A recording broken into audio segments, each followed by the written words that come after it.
Hello माँ, मैं रवि बोल रहा हूँ। कैसी हो माँ? मैं ठीक हूँ बेटे। ये बताओ, तुम बहू दोनों कैसे हो? हम दोनों ठीक है माँ। आपकी बहुत याद आती है।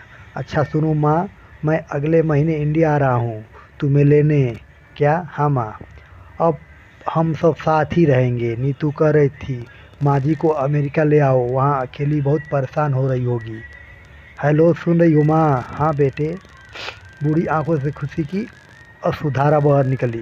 बेटे और बहू का प्यार नस नस में दौड़ने लगा। जीवन के 70 साल गुजार चुकी सावित्री ने जल्दी से अपने पल्लू से आंख पोंछे और बेटे से बात करने लगी। पूरे 2 साल बाद बेटा घर आ रहा था। बूढ़ी सावित्री मोहल्ले भर दौड़ दौड़ कर ये खबर सबको सुना दी। सभी खुश थे कि चलो बुढ़ापा चैन से बेटे और बहू के साथ गुजर जाएगा। रवि अकेला आया था। उसने कहा माँ, हमें जल्दी ही वापिस जाना है, इसलिए जो भी रुपया पैसा किसी से लेना है वो लेकर रख लो, और तब तक मैं किसी प्रॉपर्टी डीलर से मकान की बात करता हूँ। मकान? माँ ने पूछा। हाँ, अब ये मकान बेचना पड़ेगा, वरना कौन इसकी देखभाल करेगा?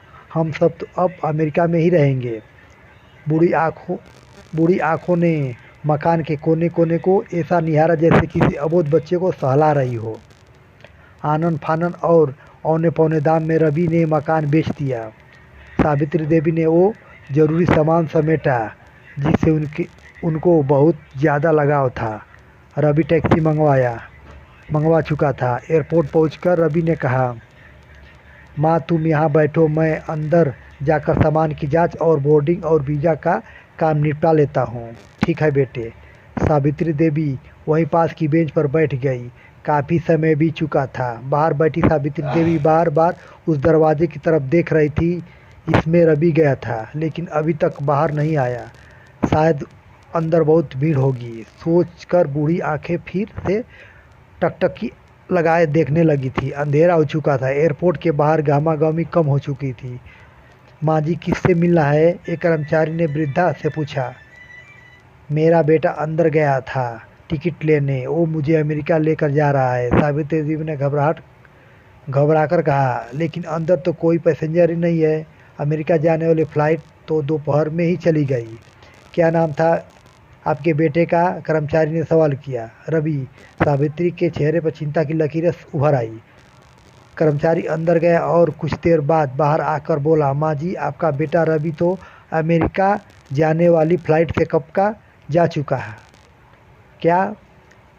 वृद्धा की आंखों से आंसुओं का सैलाब फूट पड़ा।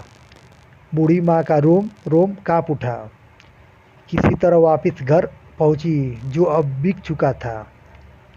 रात में घर के बाहर चबूतरे पर ही सो गई।